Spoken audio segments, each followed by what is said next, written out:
तरफ हैं और बाकी लोग किस तरफ हैं। बहुत बहुत शुक्रिया आपका। धन्यवाद। बहुत बहुत शुक्रिया अपर्णा जी, आपका कार्यक्रम में आने के लिए, शामिल होने के लिए और बातचीत करने के लिए।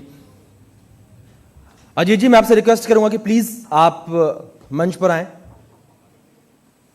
और इसी के साथ हमारा कार्यक्रम लगातार जारी है, निरंतर ये कार्यक्रम जारी है। और अब मैं इस प्रतिष्ठित मंच पर आमंत्रित करना चाहूंगा संदीप सिंह जी को, एजुकेशन मिनिस्टर यूपी स्वतंत्र प्रभार, और इस सेशन को आगे बढ़ाएंगे मेरे सहयोगी उदय प्रताप। सर प्लीज जोरदार तालियों के साथ स्वागत संदीप सिंह जी का। जोरदार तालियां बजती रहनी चाहिए। और मंच पर संदीप सिंह जी एजुकेशन मिनिस्टर हैं उत्तर प्रदेश सरकार में, स्वतंत्र प्रभार, और आप सभी की तालियों की गड़गड़ाहट जो है कम नहीं होनी चाहिए। और इस सेशन को आगे बढ़ाएंगे मेरे सहयोगी उदय प्रताप। उदय, ओवर टू यू। शुक्रिया अभिषेक।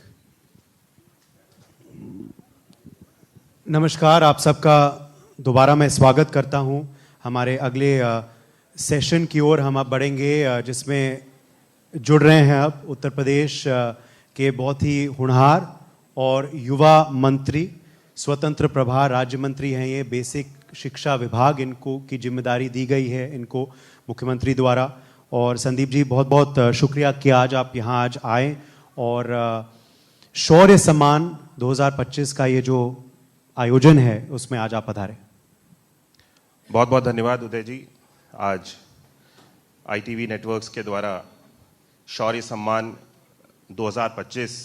का आयोजन आपने दूसरी बार लखनऊ में और उत्तर प्रदेश में किया है मेरे ख्याल से। और ये कार्यक्रम अपने आप में, अपने नाम से इस कार्यक्रम की जो भावना है वो उजागर होती है। और जिस तरह से हमारी वीर सपूतों ने, हमारी सेना के वीर जवानों ने, हमारे पुलिस बल के वीर जवानों ने सरहद पे और प्रदेश भर में विभिन्न, जब उनकी आवश्यकता पड़ी अलग अलग जगहों पर, बिना किसी चीज़ की परवाह करे हुए अपनी परिवार, अपने प्रियजन, सभी लोगों की किसी की परवाह ना करते हुए इस प्रदेश की जनता को सुरक्षित रखने के लिए जिन्होंने अपना सर्वस्व न्यौछावर कर दिया, ऐसे हमारे वीर सपूतों के लिए, सिपाहियों के लिए, वीर जवानों के लिए ये कार्यक्रम उनको समर्पित है। मैं अपने हृदय से सभी हमारे जो भी वीर सिपाही हैं, सभी वीरों को नमन करता हूं। अपने हृदय से उनको, उनके परिवार को मैं नमन करता हूं और ईश्वर से प्रार्थना करता हूं कि जो उनका बलिदान है, उनका बलिदान कभी भी जाया नहीं जाएगा। और जिस सोच के साथ उन्होंने इस देश की सेवा, इस प्रदेश की सेवा में अपनी जान न्यौछावर कर दी, हम उनकी सोच और उनके कार्यों को आगे लेकर के जाने के लिए उत्तर प्रदेश सरकार के रूप में हमसे जो भी बेहतर बन सकता है, हम वो हर एक प्रयास करेंगे और उनके कार्यों को हम हमेशा अपने जीवन में याद रखेंगे, उनके बलिदान को। जी बिल्कुल, कितना ज़रूरी है कि हम उनके बलिदान को जो हैं वो याद करें और नमन करें। जिस तरह से आपने बताया अभी, आज मुख्यमंत्री जी ने भी इसका जिक्र किया, क्योंकि असल ज़िंदगी में हम, इनफैक्ट फिल्म के भी एक दो हीरोज़ हैं यहाँ, मगर वो कह रहे थे ये रियल हीरोज़ हैं। और इस वजह से देशवासियों को हमेशा ऐसे कार्यक्रम द्वारा और असल ज़िंदगी में भी उनको नमन करना चाहिए। देखिए, बिल्कुल जैसा कि मैंने कहा कि फिल्म में, जैसे कि आपने जिक्र किया कि पर्दे पे हम जो भी चीज़ें देखते हैं उसको स्क्रिप्टेड किया जाता है और पहले से सारी चीज़ें तय की जाती हैं कि क्या क्या घटना और किस तरह से वो सारी चीज़ें होंगी। वो हमको दर्शाने के लिए होता है, हमारे अंदर एक भाव देशभक्ति का उत्पन्न कराने के लिए होता है। और उन सारी चीज़ों को देख करके हमारे जो भी कलाकार पिक्चरों में, बड़े पर्दे पे, छोटे पर्दे पे काम करते हैं, उनसे देश भर के और प्रदेश भर के सभी लोगों को प्रेरणा भी मिलती है कि देश के प्रति हमें किस तरह से हमारा भाव होना चाहिए। बल्कि लेकिन जब मैं रियल लाइफ हीरोज़ की, आपने कहा कि ये भी हमारे वीर सपूत जो रियल लाइफ हीरोज़ हैं, इनके लिए ये कोई भी चीज़ स्क्रिप्टेड नहीं होती है और सारी चीज़ वास्तविक में, असली में ये घटनाक्रम पूरा घटित हो रहा होता है। और उस समय क्या निर्णय लेना है, क्योंकि अपनी जान की बाजी पे खेल जाना, मुझे नहीं लगता कि ये कोई छोटी बात होती है। ये निर्णय लेना उस समय, उस सेकंड, कोई भी व्यक्ति अपनी जान बचा करके भाग के भी जा सकता है, लेकिन उनके लिए ये प्राथमिकता होना कि मुझे अपने देश की सेवा करनी है, अपने प्रदेश की सेवा करनी है और मैं अपनी जान पे खेल करके इस देश के वासियों को बचाऊंगा, ये निर्णय अगर कोई व्यक्ति ले सकता है तो मुझे लगता है कि अपने आप में ये बहुत बड़ी बात है। और इसीलिए जितने भी सम्मान के साथ हम इनको सम्मानित करें, इनके परिवार को हम सम्मानित करें, ये वाकई में हमारे लिए एक रियल हीरोज हैं और हमारे लिए एक प्रेरणा का स्रोत हैं, जिनसे हम सब लोगों को प्रेरणा लेकर के मुझे लगता है कि आगे बढ़ना चाहिए। और देश की सेवा के लिए हमें किसी भी निर्णय को लेने के लिए जिससे हमारे देश को हित के लिए, हमारे देश के और देश की जनता के हित के लिए कोई भी निर्णय लेना हो, उसमें हमें कोई भी कभी संकोच नहीं करना चाहिए। ये हमें प्रेरणा देता है। इससे पहले कि अब हम आपके मंत्रालय पे भी आएँ और सरकार के कामकाज पर भी आएँ, मैं आपसे एक और सवाल पूछता हूँ, क्योंकि कल ही हमने देखा कि बहुत ही खास एक आयोजन हुआ था लखनऊ में। देश भर में कल्याण सिंह जी को सब याद कर रहे थे, कल उनकी पुण्यतिथि थी। हम सब के लिए वो बाबूजी हैं, मगर आपके लिए वो आपके दादाजी हैं। तो कल ये जो कार्यक्रम था वो कैसे गया, उस पर आप क्या कहेंगे? और आज भी कल्याण सिंह जी की रेलेवेंस क्या है संदीप जी, 2025 में भी उत्तर प्रदेश के लिए, वासियों के लिए जो आज आपको देख रहे हैं, क्या कुछ वो सीख सकते हैं उनसे? देखिए, मुझे लगता है कि उत्तर प्रदेश में जब मेरे ग्रैंडफादर बाबाजी कल्याण सिंह, जिनको मैं बाबा जी बोलता हूँ, जब उनकी बात आती है तो सबसे पहले उनकी सरकार के समय उत्तर प्रदेश में जो लॉ एंड ऑर्डर को स्थापित किया गया था, सबसे पहले उसकी चर्चा होती है। क्योंकि उत्तर प्रदेश में आज़ादी के बाद पहली बार मुझे लगता है कि जब उनकी सरकार बनी 91 में, लॉ एंड ऑर्डर क्या चीज़ होती है और किस तरह से आतंकियों को, घुसपैठियों को, नक्सलियों को किस तरह से मुंह तोड़ जवाब देना चाहिए, इसको एक उदाहरण के रूप में सुशासन क्या होता है और सरकार की अगर धमक हो और शासक जो सरकार के मुख्यमंत्री के रूप में जो व्यक्ति उस सरकार को चला रहा, उसकी क्या शक्ति होती है, उसको मुझे लगता है कि 91 में पहली बार इस प्रदेश की जनता ने देखा कि जब बाबूजी ने अपने सख्त निर्णयों से इस प्रदेश में सुशासन को स्थापित किया। और आज भी बाबूजी अब शारीरिक रूप से, फिजिकली हम सब लोगों के बीच में भले ही नहीं है, लेकिन हर वर्ष बाबूजी का जो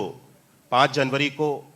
जन्म दिवस का, जन्म जयंती का कार्यक्रम होता है, वो लखनऊ में ही, यहीं जो उनका सरकारी आवास था, जिस पे लंबे समय तक बाबूजी ने उस स्थान पर रह करके इस प्रदेश भर के जनता के लोगों के साथ में जुड़े रहने का कार्य किया, उसी स्थान पर आयोजित किया जाता है। और कल 5 जनवरी थी तो बाबूजी का 93वीं जन्म जयंती का कार्यक्रम आयोजित किया गया, जिसमें माननीय मुख्यमंत्री जी और सभी बाबूजी के साथ में जुड़े हुए जितने भी बड़े बड़े लोग थे, नेता लोग थे, और उनके साथ में जुड़े हुए गांव दराज से भी, प्रदेश भर के गांव के भी लोग बहुत सारे जो ऐसे हैं, वो आज भी उनको याद करने के लिए एकत्रित होते हैं। और बाबूजी के उन कार्यों को, बाबूजी ने जिस तरह से हिंदुत्व को एक नया चेहरा दिया और सशक्त और मजबूत बनाने का कार्य किया, आज उनके भावों को याद करते हैं और हम सब लोगों को प्रेरणा देते हैं कि हम भी बाबूजी की तरह उसी मार्ग पे प्रशस्त करते हुए आगे बढ़ सकें। आज क्या कहते कल्याण सिंह जी, जैसे आप कह रहे हैं हिंदुत्व को उन्होंने किस दिशा से आगे बढ़ाया था, आज क्या कहते कल्याण सिंह जी, ये जो वर्तमान में माहौल है हिंदुत्व के प्रति, सनातन के प्रति, प्रधानमंत्री मोदी जी के नेतृत्व में और उत्तर प्रदेश के मुख्यमंत्री योगी जी के नेतृत्व? देखिए, मुझे लगता है कि हमारे लिए गर्व की बात है, हमारी, जब आपने सनातन की बात करी, और सनातनी होने के नाते हमारी सभ्यता, हमारी परंपरा, मुझे लगता है कि विश्व में सबसे पुरानी और प्राचीन परंपरा हमारी परंपरा है और इस पे हम सब लोगों को गर्व होना चाहिए और इसका प्रचार प्रसार हो और इसको सशक्त और मजबूत बनाना, मुझे नहीं लगता है कि हमारे लिए इससे भी बेहतर और कोई कार्य हो सकती है, और कोई कार्य हो सकता है। सरकार हर समाज के लिए, हर वर्ग के लिए, हर मजहब के लिए, हर मजहब के लोगों के लिए बराबर कार्य करती है, हर मजहब के लोगों को सम्मान भी देती है। लेकिन मुझे लगता है कि हम हिंदू और हिंदुत्व की जब बात करते हैं तो हमारे देश में, अगर हम भारत में रह करके हिंदुत्व की बात नहीं करेंगे, हिंदुस्तान में रह करके हम हिंदुओं को आगे लेकर के जाने की बात नहीं करेंगे, तो मुझे नहीं लगता कि इस देश में कहीं और इस चीज़ के बारे में, इस पूरे विश्व में कहीं और इस चीज़ के बारे में चर्चा होगी। इसीलिए मुझे गर्व होता है कि मैं एक ऐसी सरकार का हिस्सा हूं जहां पर हमारी सनातनी परंपरा को और हिंदुत्व को खास तौर पे बढ़ावा देने का काम किया जाता है और ये आज की आवश्यकता भी है। मगर विपक्ष कहता है ये पॉलिटिकल प्रचार क्यों होता है बीजेपी का हिंदुत्व का? देखिए, पॉलिटिकल प्रचार मुझे नहीं लगता कि हमारा जो पूरा पार्टी का बैकग्राउंड है और हमारी जो सोच है वो यहीं से निकल करके आती है। मुझे लगता है कि हम कोई दिखावा नहीं करते। ये भारतीय जनता पार्टी कोई हिंदुत्व के बारे में और सनातन को आगे लेकर के जाने में कोई आज से इस चुनाव से या पिछले चुनाव से किसी मुद्दे को लेकर के मुझे लगता है कि लोगों के सामने नहीं आई है। जब से इस पार्टी का गठन हुआ है उस समय से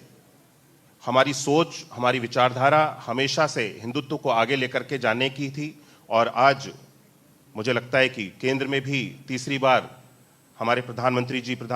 नरेंद्र मोदी जी प्रधानमंत्री के रूप में इस देश का नेतृत्व कर रहे हैं और उत्तर प्रदेश में भी दूसरी बार योगी आदित्यनाथ जी के रूप में, मुख्यमंत्री जी के रूप में हमारे मुख्यमंत्री जी इस प्रदेश का नेतृत्व कर रहे हैं। तो कहीं ना कहीं हम लोगों के मन में अपने भाव को, हमारे विचारों को लेकर के जाने में हम सब लोग सफल हुए हैं और हिंदुत्व को सशक्त बनाने की जो हमारी विचारधारा है वो हम हर एक व्यक्ति तक पहुंचाने में सफल हुए हैं। इसीलिए हम सब बेहतर कार्य कर पा रहे हैं। जनवरी का महीना है, पिछले साल जनवरी में प्राण प्रतिष्ठा का कार्यक्रम भी हुआ था राम मंदिर का, भव्य राम मंदिर का।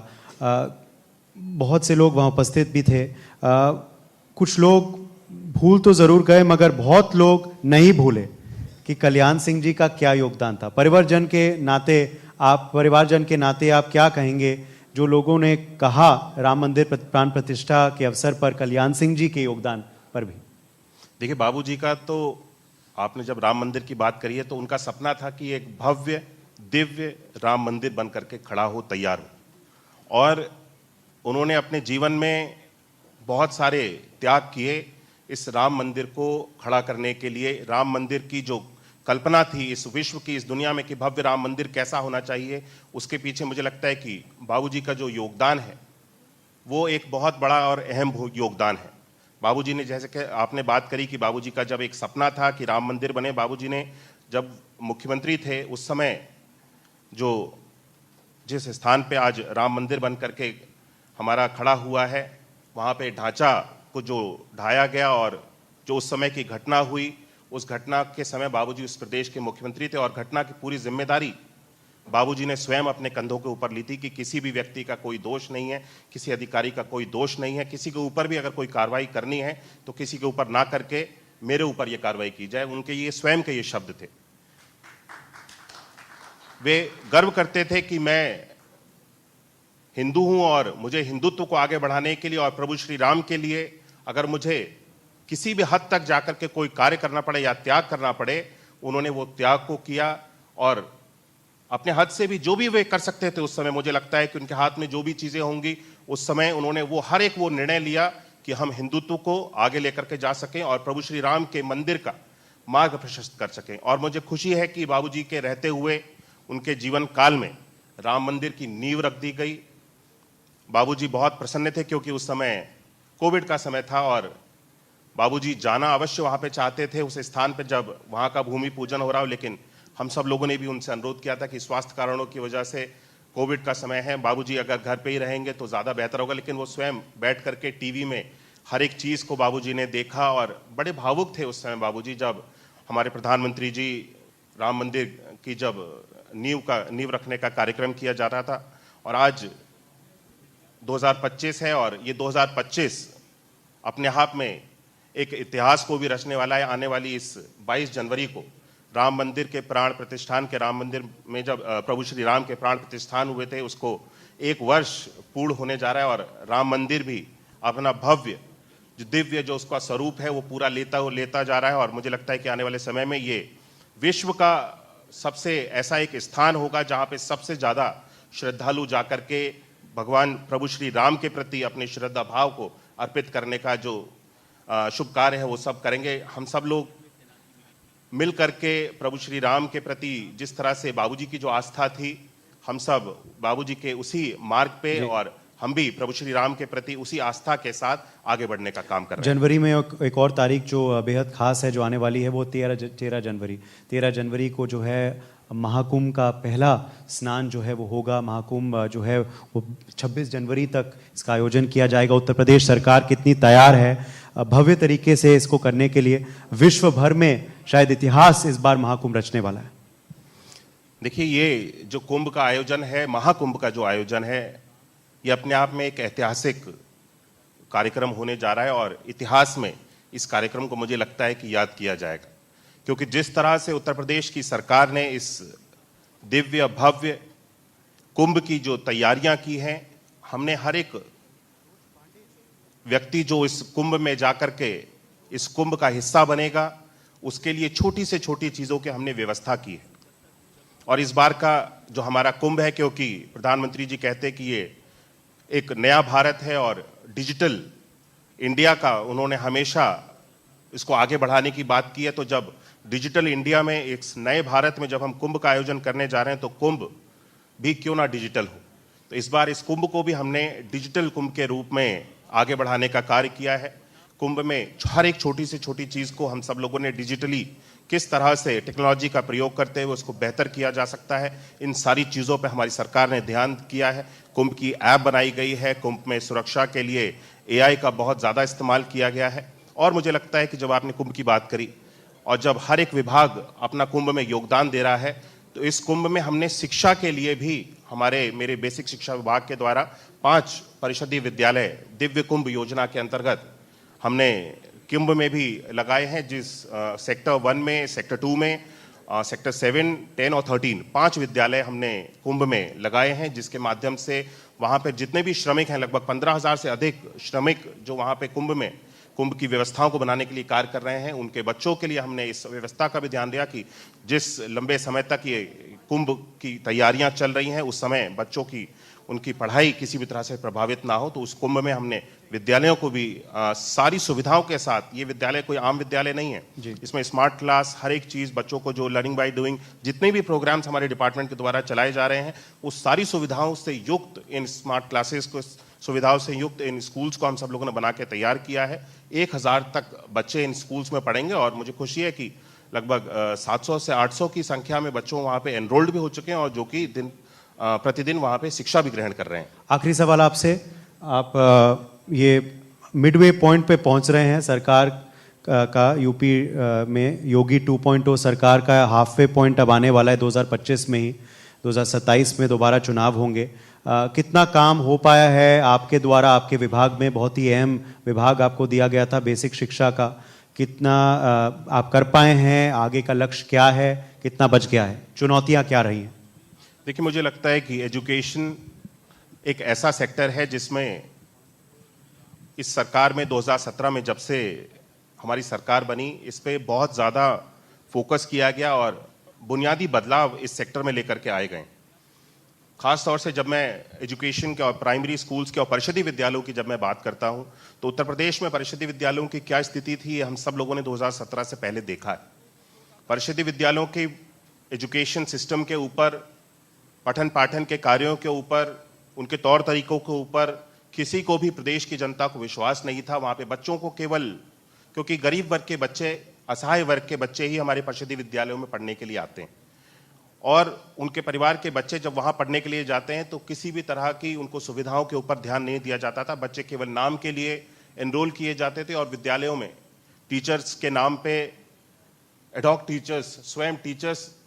एडॉक टीचर्स रख लेते थे। ये व्यवस्था चलती थी और पठन पाठन का कार्य बिल्कुल ही समाप्त हो चुका था। हमने इस व्यवस्था को आते ही 2017 में पूर्ण रूप से बदलने का कार्य किया।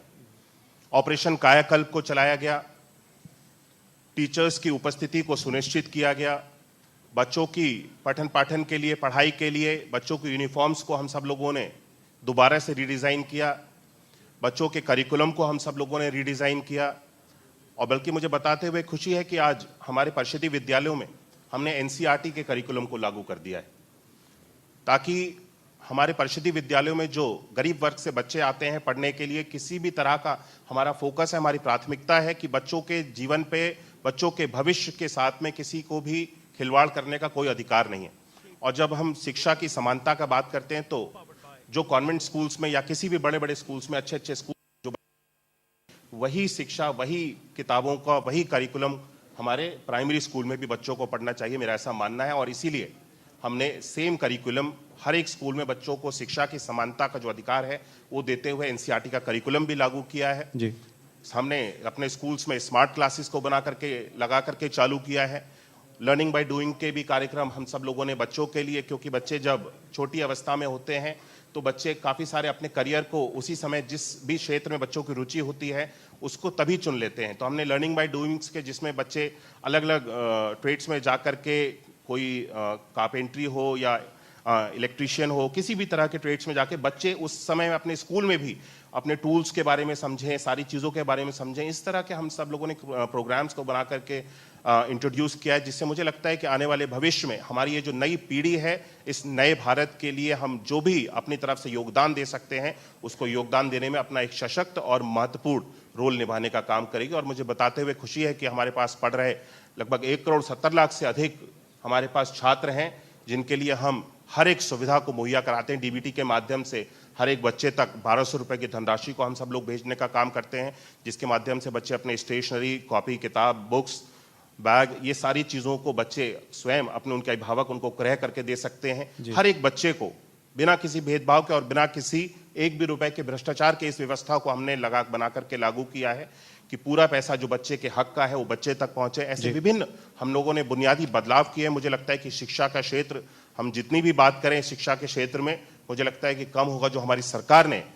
खासतौर पे कायाकल्प की, जैसे कि मैंने बात करी, कायाकल्प में विद्यालयों की जो है पूरी की पूरी तस्वीर बदलने का काम किया गया है। मूलभूत सारी सुविधाएं, टॉयलेट्स, स्मार्ट क्लासेस, क्लासरूम में बच्चों के लिए फर्नीचर हो, टाइल्स हो, टॉयलेट हो, पीने के लिए पानी हो, ये सारी सुविधाएं एक स्कूल में होना बच्चों के लिए बहुत ज़्यादा आवश्यक है। और 2017 से पहले हमारे हर एक स्कूल में ये व्यवस्थाएं नहीं मिलती थी। और मुझे बताते हुए खुशी है कि प्रदेश में हमारे लगभग 1,30,000 से अधिक परिषदीय विद्यालय हैं, जहां पे ये सारी सुविधाएं 19 डिफरेंट पैरामीटर्स पे हमने ऑपरेशन कायाकल्प के माध्यम से पूरा करने का काम किया है। हर एक विद्यालय में पेयजल की व्यवस्था है, टॉयलेट्स हैं, क्लासरूम में फर्नीचर की व्यवस्था हम लोग बहुत तेजी से पूर्ण करते जा रहे हैं। ये नहीं कहता कि हर एक स्कूल में फर्नीचर उपलब्ध हो चुका है, लेकिन प्रतिवर्ष, क्योंकि 1,30,000 स्कूल में लगा एक साथ फर्नीचर पहुंचाना संभव नहीं है, लेकिन फर्नीचर भी हम, हमारे बच्चे जमीन पे बैठ करके नहीं पढ़ेंगे, फर्नीचर पे बैठ के पढ़ेंगे। और स्मार्ट क्लास से और टेक्नोलॉजी के साथ में हमने हर एक विद्यालय को 2-2 टैबलेट भी दिए हैं, जिसके माध्यम से डिजिटल एजुकेशन को भी हम सब लोग बढ़ावा दे रहे हैं। हम हर एजुकेशन के क्षेत्र में तो बहुत काम किया है, बहुत बदलाव हुआ है, जैसे आप कह रहे हैं 2017 के बाद योगी सरकार में, और उम्मीद करते हैं कि आप ये नेक कार्य जो हैं वो जारी रखें। संदीप सिंह, बहुत बहुत शुक्रिया आपका कि आज आप हमारे कार्यक्रम में आए, and wish you all the very best for the rest of your tenure. बहुत बहुत शुक्रिया संदीप सिंह जी, आपने अपना कीमती वक्त इंडिया न्यूज को दिया। इस कार्यक्रम में आप शामिल हुए और महत्वपूर्ण बातचीत जो है वो आपने की है इंडिया न्यूज के साथ। जिस तरीके से शिक्षा को लेकर बातचीत हुई, शिक्षा एक महत्वपूर्ण पहलू जो है माना जाता है, और यहीं से देश का भविष्य जो है तय होता है। बहुत शुक्रिया sir. State partner Uttar Pradesh सरकार, Co-powered by Indira gas, associate sponsor shifting की टेंशन बड़े भैया है ना, अग्रवाल पैकर्स.in।